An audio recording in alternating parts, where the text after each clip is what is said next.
Estamos continuando con el mensaje de Cristo hasta lo último de la tierra y estamos viendo Hechos capítulo a capítulo, versículo a versículo en su contexto, pero a su vez también estamos considerando en esta parte el segundo viaje misionero del apóstol Pablo.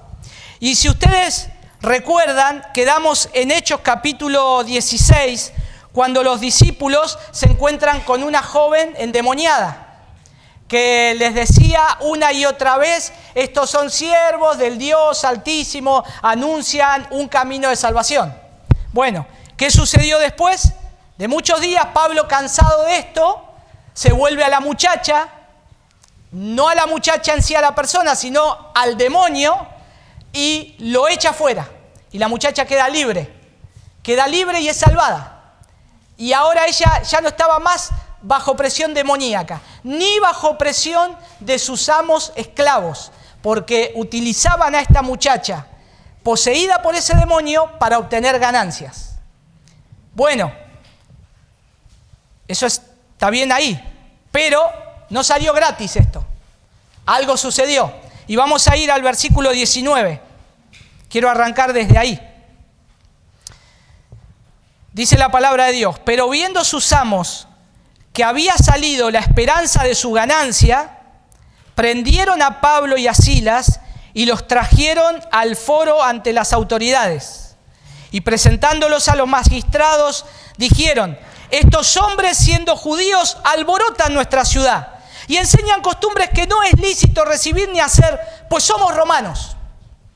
Y se agolpeó el pueblo contra ellos, y los magistrados, rasgándole las ropas, ordenaron azotarle con varas. Después de haberles azotado mucho, los echaron en la cárcel, mandando al carcelero que los guardase con seguridad, el cual, recibido este mandato, los metió en el calabozo de más adentro y les aseguró los pies en el cepo. Y vamos a leer el 25. Pero a medianoche, orando Pablo y Silas, cantaban himnos a Dios y los presos los oían. Vamos a orar una vez más. Señor, te damos gracias por tu palabra. Te damos gracias, Señor, porque nos hablas por medio de tu palabra. Gracias por la revelación escrita que tenemos, Señor. Gracias por la esperanza de que tu palabra dice que el cielo y la tierra van a pasar, pero tus palabras no pasarán, Señor. Tu palabra es eterna, tu palabra es viva y eficaz. Tu palabra, Señor, nos cambia, nos transforma, nos convierte. Señor, que tu palabra ahora, Señor, sea soltada, Señor, como un león de la jaula, para que haga su trabajo, Señor, y transforme vidas, cambie corazones, cambie nuestra mente, Señor. Te lo pedimos porque tu palabra, Señor, es bendita por los siglos de los siglos. Y gracias, Padre, por tu gran amor y tu gran misericordia de darnos este lugar, este tiempo, para abrir libremente tu palabra, Señor, y poder compartirla. Gracias por este país que nos deja compartir tu palabra, Señor, sin que vengan y que nos metan presos. Te damos gracias, Señor. Es una bendición tan grande, Señor, y te pedimos que podamos hacer esto por mucho tiempo más, hasta que tú lo decidas. En el nombre de tu Hijo Jesús. Amén y amén. Muy bien, hermanos. Acá hay un contraste muy notable de cuando Jesús estaba principiando su ministerio. Yo me acordaba que cuando Jesús expulsaba demonios o sanaba a alguien, no lo metían preso. No tenía tal vez alguna cierta oposición de los religiosos, que siempre estaban viendo a ver dónde Jesús pisaba el palito. Pero sin embargo, él hacía una liberación y ahí no pasaba nada. Las personas se asombraban, se maravillaban, más lo seguían. Pero nosotros vemos acá que en este momento de la historia de Pablo y Silas, ya estableciendo el mensaje del Evangelio en Filipos, las cosas parecen no ir del todo bien para los misioneros. Parecen que no todo es color de rosa, como es el caminar del cristiano. Y nosotros vemos acá, y es claro que a lo largo de la historia del cristianismo bíblico, es notable que la obra del Señor avanza en medio de oposición, como ya lo hemos dicho en otras ocasiones. Pero dentro del plan soberano del Señor, donde Él orquesta todo para la gloria de su nombre, suceden cosas. suceden cosas. Nosotros no sabemos qué nos va a pasar mañana. El Señor sí. Nosotros no sabemos cuánto esta iglesia va a avanzar en su crecimiento y en la fe o en número, si va a crecer, si va a decrecer. El Señor sí lo sabe. No sabemos si dentro de un año va a haber persecución. El Señor sí lo sabe. Sin embargo, nosotros estamos aferrados a la palabra de Dios y hacemos lo que el Señor nos dice que tenemos que hacer. Mientras tanto, nosotros nos ocupamos en hacer lo que el Señor nos dijo que tenemos que hacer. Predicar el Evangelio, ir y hacer discípulos. El resto lo hace el Señor. Es la obra del Señor. Aún predicando el Evangelio y haciendo discípulos, la obra del Señor es trabajar en esas vidas a la cual nosotros les hablamos. Porque les podemos hablar del Evangelio, les podemos hacer discípulos, pero la persona no pasa nada. Necesita la obra del Señor.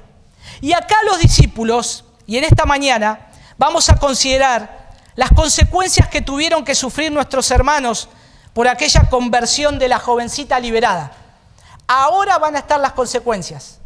Ahora ellos van a tener que afrontar las consecuencias. Pero como también ellos responden ante las falsas acusaciones y posterior maltrato del encarcelamiento. Y vamos a ver también cómo deja la palabra de Dios una lección de ánimo para nosotros de cómo debemos responder a la persecución y el sufrimiento.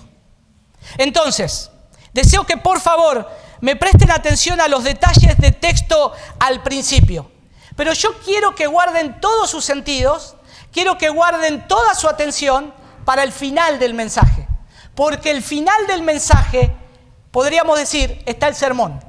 El final del mensaje es donde yo me quiero apoyar en esta mañana para que seamos animados por la palabra de Dios. Así que vamos a avanzar entonces a ver cómo continúa la historia de la jovencita liberada. Versículo 19 al 21. Fíjense que dice ahí que están enojados los amos cuando sus amos vieron que se les había ido la esperanza de su ganancia. Ya lo estuvimos viendo esto hace 2 domingos atrás.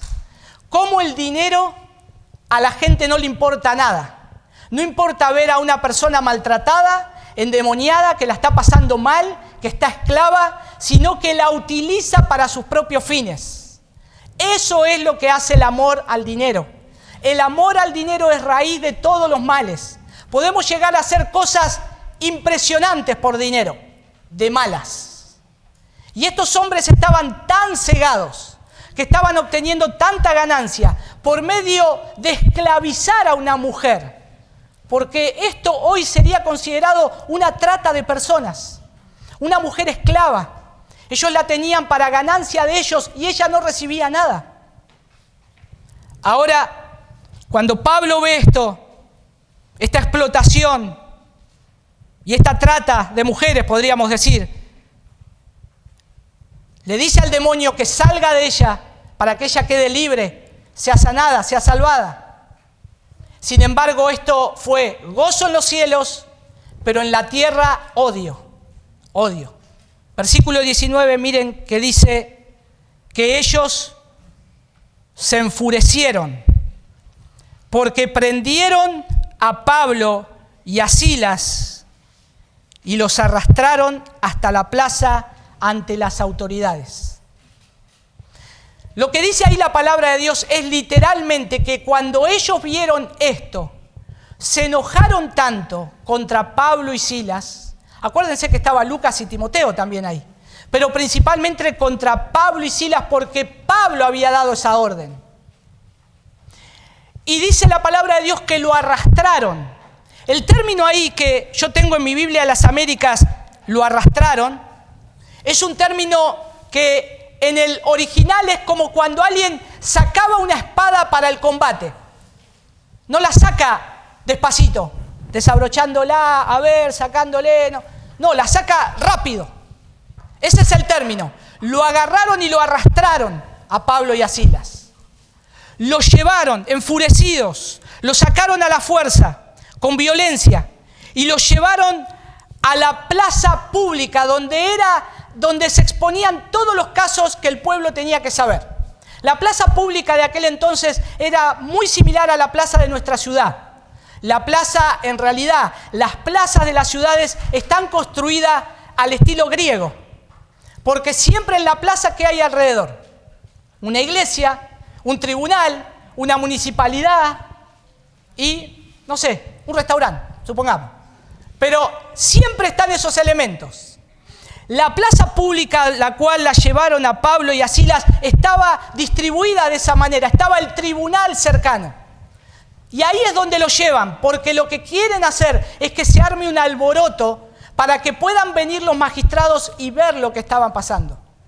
Hermanos, recordemos que en ese entonces estaba la Pax Romana, donde el Imperio Romano ya había conquistado, donde el Imperio Romano ya no estaba conquistando más nada, ya había hecho un gran poderío, ya tenía mucho dinero y ahora querían vivir en paz. ¿Vieron cuando dicen, déjenme en paz y tranquilo? Así vivían los romanos. Y en este lugar, en Filipos, donde están ellos, había romanos retirados, donde ya no se dedicaban más a pelear, no se dedicaban más a la guerra. Ellos eran unos jubilados que ahora estaban gordos y querían estar tranquilos. Entonces no querían nada de alboroto, no querían nada de alboroto. Y si había algún alboroto, ellos ya tenían la justicia, que se haga cargo y que saque a estos alborotadores. Acá queremos estar en paz.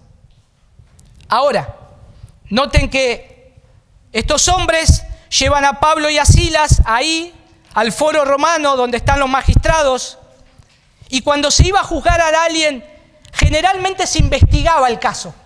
Generalmente se venía con una acusación y el otro decía, bueno, ¿qué tenés para responder a esto? Pero acá no hubo nada de eso. Miren el versículo siguiente, versículo 20. Dice ahí, y después de haberlos presentado a los magistrados superiores, dijeron, estos hombres, siendo judíos, alborotan nuestra ciudad y proclaman costumbres que no es lícito aceptar ni observar, puesto que somos romanos. Ahora fíjense lo que ya había sucedido. Con todo el escándalo que se armó, ¿quién es el que arma el escándalo? ¿Pablo al liberar a la muchacha o estos hombres que se les había ido la ganancia? Ellos incitan a que se arme el escándalo. Ellos incitan a alborotar a la ciudad. Y donde siempre la ciudad estaba reunida, como en el día de hoy que pasa en cada ciudad, ¿dónde es? En la plaza pública. Si nosotros vamos a la plaza de nuestra ciudad, hay un montón de gente ahí que converge de todos los barrios de la ciudad. En ese entonces era lo mismo. La plaza pública era un lugar donde se conversaba, se charlaba, se vendía, se pasaba y donde se enteraban todas las noticias de último momento. No había Facebook, no había WhatsApp, pero estaba la plaza del pueblo. Ahí se enteraban de todo lo que podía pasar. Y ahora arman este alboroto y los arrastran a la plaza para que se forme un tumulto. Y entonces ahí lo llevan. Y dice, versículo 20, que toda la ciudad está alborotada a causa de estos judíos, dijeron ellos. Noten que le echan la culpa a ellos, como judíos, de una forma también despectiva. Le dice versículo 21, enseñan costumbres que nosotros los romanos no podemos practicar porque son ilegales. Ahora, hermanos, ¿ellos están haciendo honestos con esta acusación? No, porque ellos están molestos porque ya no iban a ganar más plata. Por eso estaban molestos. O sea, ellos ni siquiera fueron honestos al decir, miren, estos hombres echaron un demonio de esta jovencita y ahora nosotros nos quedamos sin plata. No tenemos que ganar. Se nos arruinó el trabajo o el comercio. Sin embargo, ellos dicen, utilizan costumbres que nosotros, los romanos, no podemos practicar porque son ilegales. Y fíjense la acusación despectiva. ¿Se dan cuenta ahí en el texto? Dice, estos hombres siendo judíos. Es como despectivo, como que se le dice, este judío despectivo. Y noten ahí el contraste. Siendo judíos, versículo 21, somos romanos. O sea, ellos son judíos y nosotros somos romanos. No tenemos nada que ver con ellos. Y entonces ahí dejan el término bien en claro. Es como que vinieron estos judíos a molestar y a alborotar la ciudad y nosotros los romanos queremos vivir en paz. Pero no era real. Estaban enfurecidos porque habían perdido su ganancia. Habían perdido su ganancia. En ese entonces, hermanos, aunque había una cierta libertad religiosa, el odio hacia los judíos era notable. No se mostraba abiertamente, pero estaba implícitamente siempre en toda la sociedad. El odio hacia el pueblo de Dios. Y hermanos, esto no ha cambiado en la historia. El odio hacia el pueblo de Dios, hacia los cristianos, siempre está como ahí, escondido en la sociedad. No les gusta escuchar a los cristianos predicar. No les gusta escuchar cuando vamos a la plaza a predicar. No les gusta cuando se predica en un barrio. Pueden meterle cumbia toda la noche y no se quejan. Pueden hacer un alboroto las personas en sus casas con sus festicholas y no se quejan. Pero cuando un cristiano levanta la voz para predicar la palabra de Dios, hay una queja, hay una denuncia, hay un malestar. Porque eso es lo que Dios está mostrándole también en la iglesia naciente. Van a sufrir persecución. A la gente no les va a caer bien el mensaje. No van a ser bien recibidos por la sociedad. Y esto es lo que nosotros también tenemos que saber. Hermanos, no vamos a ser bien recibidos. No vas a ser bien recibido en tu familia cuando hables de Cristo. Tal vez vas a ser rechazado, no vas a ser invitado. No vas a ser bien recibido en tu escuela cuando compartas que sos cristiano o cristiana. Vas a ser impopular. Porque eso ya es el corazón del enemigo que odia el Evangelio y odia a Dios y odia todo lo que es de Dios. Y noten que acá, en estos hombres que empiezan a disfrazar su argumento, se disfrazan como de un patriotismo. Dicen, nosotros que somos romanos. Falso patriotismo. A ellos no les interesaba la bandera romana, les interesaba el bolsillo, su ganancia. Habían perdido su ganancia. Es el amor al dinero lo que mueve a estos amos mucho más que el celo por Roma. Como ciudadanos romanos en una colonia, emplean ellos a fondo el derecho de protesta, porque ellos tenían autoridad para hacerlo, lo podían hacer, protestar en la plaza pública. Y ellos no estaban, sin embargo, haciendo nada ilegal. Pablo y Silas no hicieron nada ilegal. Aún a ellos se les permitía ir a orar a un lugar público. ¿Qué fue donde escuchó el Evangelio Lidia? ¿En una catacumba? No, en un lugar público, donde iban a orar siempre las mujeres y a leer la palabra y a compartirla entre ellas. A los cristianos se les permitía estar entre ellos ejerciendo su culto de una manera abierta al público, pero simplemente que no tenían que hacer dos cosas: hacer prosélitos romanos y quebrantar la paz. Ellos no podían meterse entre los romanos y predicarles el Evangelio, sacarlo y hacerlos seguidores de Cristo. Ahí sí eso podría ser un alboroto. Y tampoco tenían que hacer lo que hicieron estos hombres, que fueron los que alborotaron. No violaron ninguna ley. Sin embargo, estos hombres echaron mano de esas dos cosas para hacerle una falsa acusación. Y entonces una de las cosas que dice es: ellos enseñan costumbres que nosotros los romanos no podemos practicar porque son ilegales. ¿Y si ellos no le estaban hablando a los romanos? Ellos no estaban haciendo prosélitos. Lo único que hicieron fue que una mujer, una muchachita, sea liberada. Y por eso ellos meten la otra acusación que dice: están alborotando la ciudad, o se está haciendo un alboroto. Ahora bien, fíjense que también en ese entonces, y es de rescatar, que el culto al emperador era muy grande entre los romanos. Inclusive era tan grande que los dioses ya habían quedado chiquititos al lado del culto al emperador. Se había levantado el culto al César. El César es el Señor. Había que postrarse delante de él.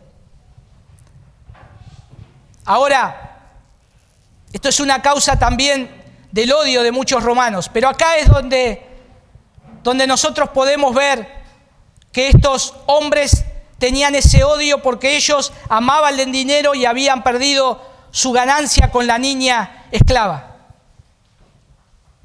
Debes saber esto, hermano, hermana. Nadie nos va a aplaudir cuando estemos frente a incrédulos y les proclamemos el Evangelio. Nadie. Pero tenemos que hacerlo. Tenemos que hacerlo. Nosotros tenemos que proclamar el Evangelio. Nosotros tenemos que hablarle de Cristo a aquellas personas que no conocen de Cristo. Nos podemos imaginar que estamos sentados a una mesa con incrédulos sabiendo que yo me voy al cielo y que esta persona que está delante mío se va al infierno y yo nunca le dije nada.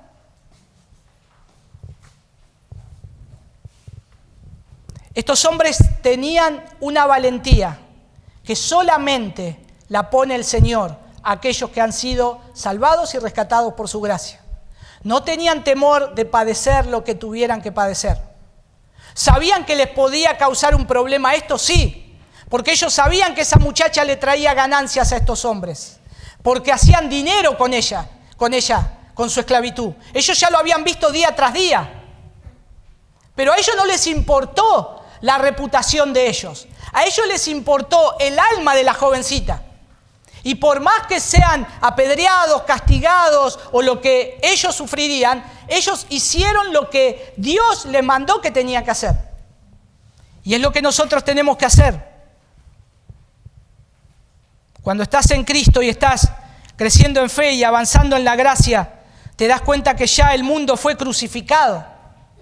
Ya el mundo fue crucificado. ¿Qué podemos perder? Reputación, amigos, familia, pero ¿qué vas a ganar? A Cristo. Entonces, nunca dejes o pongas en la balanza esto. Siempre tenemos que poner a Cristo en primer lugar, porque Él nos salvó, Él nos rescató, Él nos va a recibir en los cielos. Él no nos dejó, Él no nos abandonó, Él nos dio un mensaje. Él nos dio su amor, nos dio su gracia, todos los días nos da su gracia. ¿Cómo nos vamos a esconder? Por más que perdamos todo. Por más que perdamos todo. Y ahora viene la sentencia. Versículos 22 y 24. La multitud se levantó, dice, a una contra ellos. Y los magistrados superiores, rasgándole sus ropas, ordenaron que los azotaran con vara. Momento, ¿dónde está acá vamos a dejarlo hablar a ellos? Porque eso era de la ley romana. Se lleva a la plaza pública, se presenta la acusación, los acusados dan su opinión y ahí se debate a ver cuál es la sentencia. Acá no hay nada de eso. Noten lo que dice. La multitud se levantó a una contra ellos. Esto no quiere decir que la multitud los maltrató. No. Ellos ya están con los magistrados, están en manos de los magistrados. Cuando los acusados estaban en manos de los magistrados, la multitud estaba afuera mirando. No se podían acercar a ellos. No los podían tocar. Pero la multitud estaba enardecida. Estaba enardecida contra ellos. Quiere decir que se levantaron con un fervor racial y popular y fueron incitados al tumulto creyendo las acusaciones de estos hombres que habían perdido la ganancia. Eso es lo que pasó acá. Se creyeron todo el relato de unas o dos o tres personas que le dijeron contra estos hombres y no los escucharon a ellos. No los escucharon. Como decimos hoy, vamos a escuchar las dos campanas. Y lo justo sería escuchar la parte acusada y a la parte que se lo acusa para hacer un juicio objetivo. Acá no lo hubo, pero la multitud ya estaba enardecida. Y noten que ahí dice, versículo 22, los magistrados superiores, rasgándole sus ropas, ordenaron que los azotaran con varas. Cuando los magistrados iban a ver un caso, siempre iban acompañados de unos hombres que se les llamaban los lictores. Los lictores. Eran 3, 4, pero estos hombres siempre estaban al lado de los magistrados con un manojo de vara, de 30 varas. Más o menos larga, como de 1 metro. A veces eran un poco más. Pero estaban todas atadas en un manojo con un hilo de una piel de color roja, bien fuerte para que no se rompa. Y los lictores eran los encargados de azotar a aquellos que habían sido ya juzgados y sentenciados.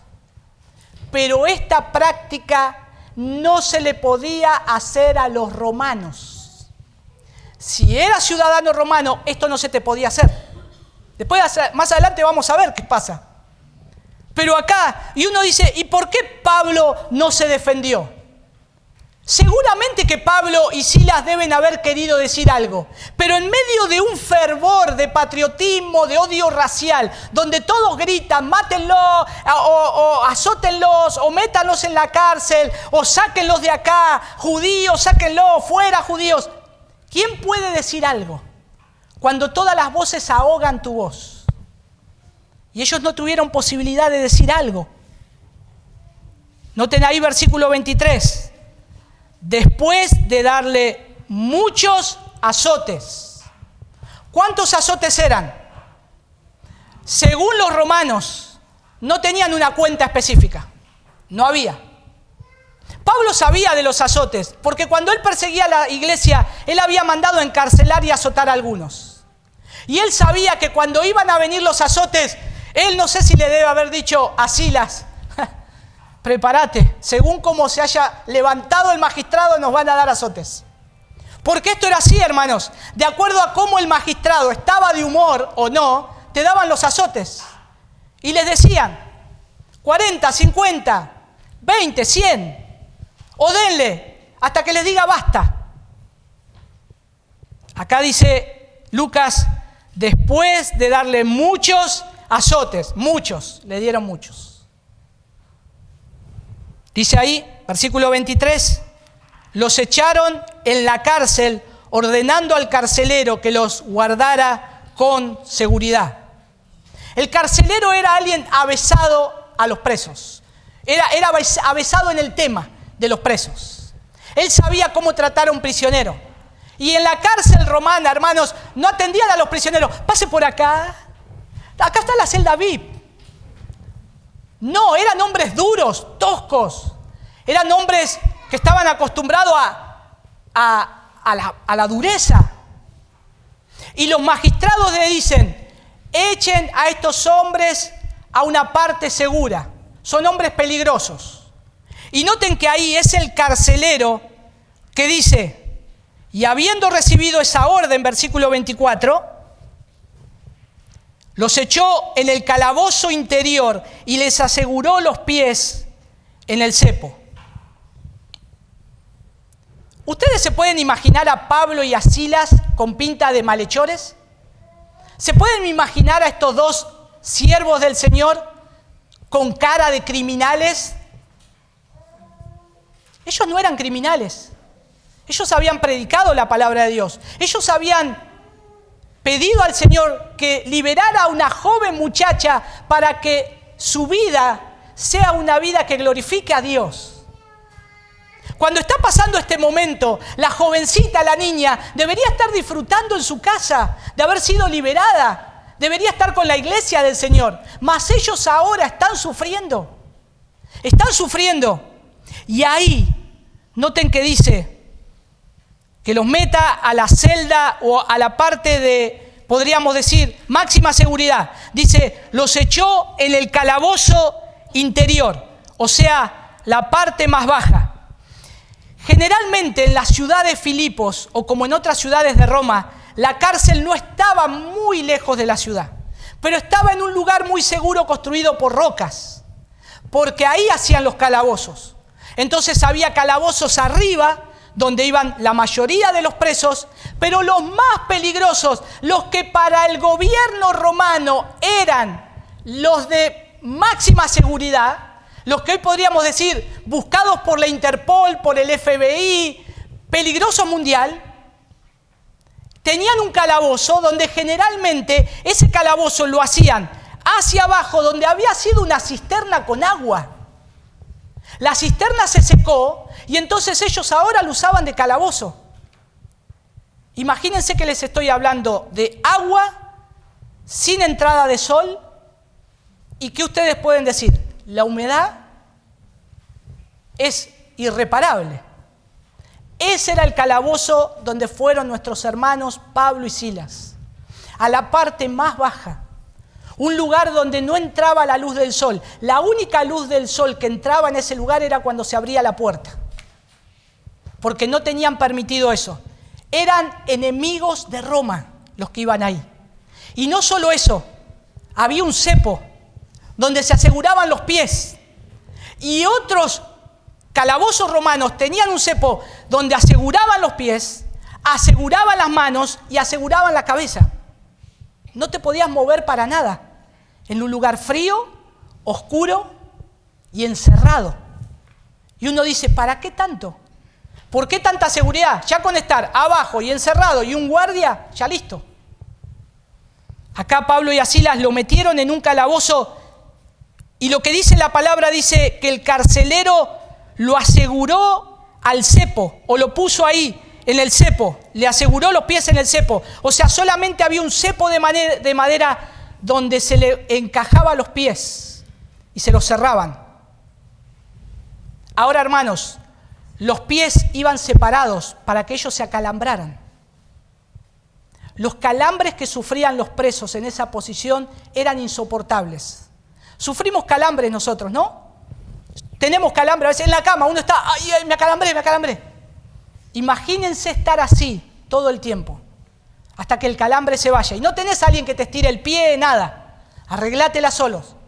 Así estaban nuestros hermanos, Pablo y Silas. Le aseguraron los pies en una posición que era insoportable, y esto era un tormento que aplicaban los espartanos, los romanos, en Atenas, y lo sufrió también, por si lo quieren buscar, Adoniram Judson, un misionero. A él lo pusieron en el cepo también, por predicar en Birmania. Y él relata lo horrible que es el cepo, y se acuerda de este texto de Pablo. Tertuliano decía de los cristianos en los cepos. Miren lo que decía Tertuliano de los cristianos en los cepos. Nada siente el miembro en el cepo cuando la mente está en el cielo. O sea, hermanos, ahí se nota si sos cristiano. Ahí se nota tu fe. Ahí se nota en quién confías. Porque a ellos no sabían lo que les iba a pasar después de eso. No sabían si lo iban a llevar a Roma, si lo iban a hacer otro juicio, si lo iban a matar, los iban a decapitar. No sabían. Mientras tanto, ellos estaban ahí esperando por esa sentencia injusta. Pero ahora sí, hermanos, llegamos al final. Y quiero que presten la atención al versículo 25, porque esto creo que es una bisagra. Dice la palabra de Dios: como a medianoche, Pablo y Silas oraban y cantaban himnos a Dios, y los presos los escuchaban. Ellos no sabían lo que iban a pasar, no sabían lo que iba a venir. Nosotros porque sabemos que ellos son liberados por la palabra, pero ellos no tenían la carta de Hechos. Ellos no sabían, ellos estaban presos, esa es la realidad. Es como nos pasa a nosotros. Hoy estamos viviendo una realidad y no sabemos lo que va a pasar mañana. El dolor es hoy, las circunstancias son hoy, mañana no se sabe, pero el Señor sí conoce. Y el Señor sabe y nos invita a que nosotros podamos estar cumpliendo nuestras labores aún en medio del sufrimiento. Que sigamos haciendo lo que tenemos que hacer. ¿Hay en la celda alguien para predicar? No. ¿Pero qué hay para hacer? Somos dos hermanos. Pongámonos a cantar. Pongámonos a adorar a Dios. El Señor nos llamó para eso. Hemos sido llamados para glorificar el nombre de Dios. Y entonces ellos no se quedan en los quejidos. Comienzan a cantar. Fíjense, hermanos, estaban en un lugar incómodo, con fuertes dolores insoportables. Para descansar los calambres, lo más probable es que ellos se estiraran hasta tocar la pared para calmar el dolor. Y sus espaldas, al tener las vestiduras rasgadas, estaban al aire libre y probablemente lastimadas. Pero miren lo que dice: oraban y cantaban himnos a Dios. ¡Qué lección, hermanos! No voy a orar, no voy a la reunión, porque me agarró un calambre. Tengo un dolor de cabeza. Bueno, hay momentos fuertes y que son insoportables, pero creo que esto nos deja una lección, que aunque no puedas estar acá, en el lugar donde estés, pasando la aflicción, tenés que cantar al Señor y orar al Señor. Tenés que cantar y darle gloria al Señor. En el lugar donde te encuentres. Ellos podían ver su condición actual, pero ellos tenían alabanzas al Señor. Y esto verdaderamente es la evidencia de una vida transformada. Se ve una vida transformada cuando pasamos las aflicciones. Se ve el carácter del cristiano cuando estamos pasando estos momentos de tensión. ¿Qué hay en nosotros? ¿Queja o hay alabanza? ¿Qué hay en nosotros? ¿Queja hacia el Señor, hacia los hermanos, hacia la iglesia, hacia el pastor, hacia mi hermano que no me visitó? ¿O hay alabanzas al Señor? Hay alabanzas al Rey de los cielos. En los momentos de dolor y sufrimiento, solo el corazón regenerado puede glorificar a Dios y cantar al Señor. Esto es sobrenatural. ¿Quién va a cantar ajustado a un cepo lleno de calambres, con los varazos que te dieron, con la humedad que hay en ese lugar y en un lugar oscuro, deprimente? ¿Quién? Mas la palabra de Dios acá nos dice: los hijos de Dios pueden hacer esto. En el momento más oscuro, los hijos de Dios pueden hacer esto. Solo los hijos de Dios. Aquellos que Dios le da esa fuerza sobrenatural. ¿Qué enseñanza para nosotros hoy que nos deja Pablo y Silas? Que aún en medio del dolor, oscuridad, incertidumbre, hay cánticos en su boca. Qué exhortación, hermanos, de levantarnos en medio de la adversidad, a cantar al Señor, a adorar al Señor. Quisieron desanimarnos a ellos, pero ellos estaban llenos de gozo. Tal vez los metieron en la cárcel para decir: vamos a hacer esto para que ellos no prediquen más, vamos a darle un susto. Sin embargo, ellos cantaban y oraban. Pero noten lo que dice ahí, que ellos cantaban, oraban y los presos los escuchaban. Cuando estás en medio de la adversidad, en medio de los problemas, ¿qué escuchan los incrédulos de tu boca? ¿Qué escuchan los que no conocen a Cristo de tu boca? ¿Quejas? ¿Te olvidaste del Señor? ¿Nos olvidamos de quién es Dios, de orar? Y solo estoy centrado en lo que me pasa, en el dolor, en el sufrimiento, en la queja. Sin embargo, acá nos invita y nos dice la palabra de Dios que los incrédulos escuchen cómo en medio del sufrimiento alabás y adorás al Señor. ¿Qué tenía de diferente Pablo y Silas de nosotros? Nada. Eran dos pecadores como nosotros. Eran hombres con naturaleza caída que fueron rescatados por el Señor, igual que nosotros.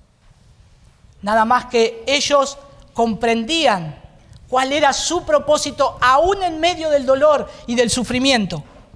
Noten ahí que dice: y los presos los escuchaban. O sea, los que escuchan están en un mejor lugar, callados, desanimados, a la medianoche, donde se escuchan los grillos, donde no pasa nada. Ahora ellos se despiertan y dicen: momento, estoy escuchando un cántico. ¿Será que viene de la ciudad? Cerca de nosotros no hay casas, pero tan fuerte están cantando. Pero ahora se dan cuenta que esos cánticos vienen de adentro. Y tal vez ellos se despiertan y dicen: sos vos, no, el de al lado es no. Y empiezan a escuchar y ven que los cánticos vienen del calabozo de máxima seguridad, donde están en un cepo, donde están oscuras y donde lo único que pueden escuchar es ¡ay, ay, ay! Por los dolores. Sin embargo, sale la alabanza. Y ellos escuchan. Y dice, y los presos los escuchaban. Para que escuchen los presos, hermanos, al estar más abajo, no estás cantando un himno normal. No estás cantando una canción en un tono suave. Estás cantando fuerte para que te escuchen. Estás cantando con una voz elevada. El término griego acá es que los presos los escuchaban como que alguien escucha una melodía armoniosa. Inclusive, buscando más esta palabra, se la utiliza cuando Lucas dice acá, dice, los escuchaban como alguien que escucha un concierto. Con atención. En medio del sufrimiento, en medio del dolor, ¿qué música sale de tus labios cuando estás en pruebas?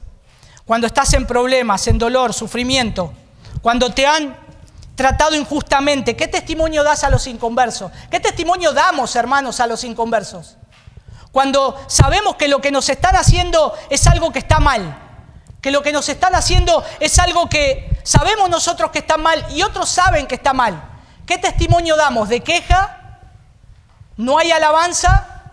¿Qué escuchan de nosotros? Ellos habían ganado un alma de una jovencita. Había gozo en los cielos. Yo creo que ellos deberían estar pensando, ¿valió la pena estar en el cepo y acá por esta jovencita liberada? Sí, valió la pena. Valió la pena. Estos tormentos son pasajeros. Lo que se hizo con esa jovencita es eterno. Nunca más va a volver a esa condición. El Señor la rescató. Y eso es, hermano, lo que nosotros tenemos que tener en mente. En medio del dolor, los otros presos escuchaban los himnos. No había quejas. ¿Cuándo vamos a salir de acá? ¿Cuándo nos van a traer agua? ¿Cuándo vamos a ver la luz? ¿Cuándo me van a desajustar del cepo?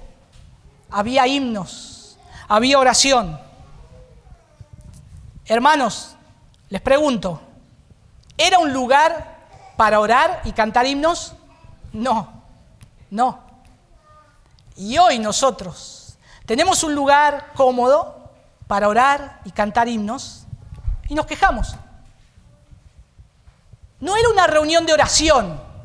Ellos estaban en el lugar donde yo no oraría. O sea, yo no oraría, yo lloraría. Ni siquiera saldría una canción de mi boca. Pero la palabra de Dios nos deja este relato para que miremos todos nosotros cómo se debe comportar en los momentos de sufrimiento, de aflicción, de dolor, que tiene que estar ese cántico. Como Santiago dice en su carta, en Santiago 5:13, el que esté afligido haga oración, el que esté alegre cante alabanzas. Tal vez ellos oraban porque la estaban pasando mal con los calambres, pero cantaban alabanzas pensando lo que sucedió con esa jovencita. Pero es lo que tenemos que hacer. Acá tenemos a Pablo y Silas bajo aflicción y orando, pero también alegres y cantando alabanza. Pero hermanos, ellos no sabían lo que iba a pasar. Falta. Todavía falta. Todavía si ellos están cantando, imagínense, pero no saben lo que en unos minutos va a pasar.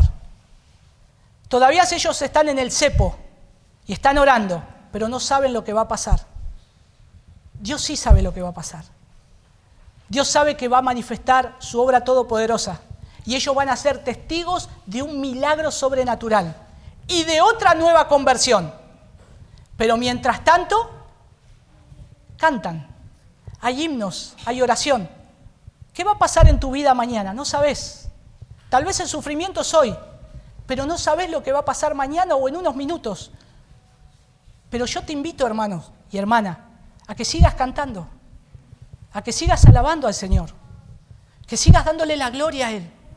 Que no salgan de tus labios quejas, que haya alabanza al Señor y que otros escuchen tu alabanza. tu vecino, tu familiar. No te lamentes por la condición que estás ahora, porque falta unos minutos para que venga algo sobrenatural. Que Dios ponga su mano y la vas a ver la mano del Señor. Y te vas a sorprender, porque el Señor es un Dios que sabe lo que nos va a acontecer. Pero mientras tanto, sigamos cantando, sigamos alabando al Señor. Y si no tenés a Cristo, no vas a poder hacer esto. Si no tenés a Cristo, esto que yo estoy diciendo, que cantes en medio del sufrimiento, no lo vas a poder hacer con tus fuerzas. Porque esto es sobrenatural. Esto no es de este mundo. Esto es algo que viene del cielo. De aquellos que tienen a Cristo y lo pueden hacer. Lo que tenés que hacer es arrepentirte de tus pecados y correr a Cristo. Porque Él es tu alivio, Él es tu paz, Él es tu salvación. Y vas a afrontar estos momentos que vivimos hoy en día aún, de incertidumbres, de problemas, de aflicciones, con un canto y una oración al Rey de los cielos. Amén. Vamos a orar.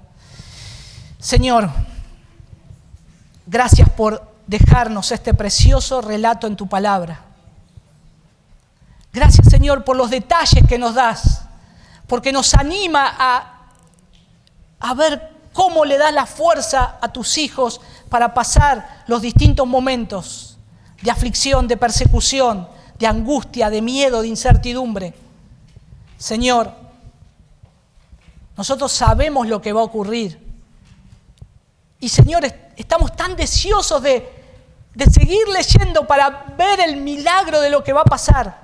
Pero queremos detenernos en esto, que creemos que es una llamada de atención para nosotros hoy. Ayúdanos, Señor, a no quejarnos. Tenemos tantas cosas, estamos tan cómodos en tantas cosas, Señor, y nos quejamos igual. Tenemos tu palabra completa, tenemos la iglesia, tenemos entrada al lugar santísimo las 24 horas, los 7 días de la semana, y nos quejamos, Señor. Ayúdanos a ser fieles a ti. Y ayúdanos, Señor, a contentarnos con lo que nos has dado. Ayúdanos a crecer como iglesia, como hermanos, y alentarnos en los momentos de dolor y sufrimiento.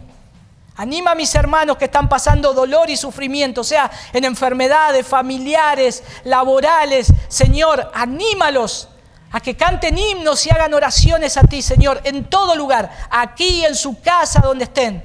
Y sobre todas las cosas, que otros oigan, Señor, que tú eres el Señor, que mereces toda la gloria y toda la honra, aún en medio de nuestras adversidades. En el nombre de tu Hijo Jesús. Amén. Amén.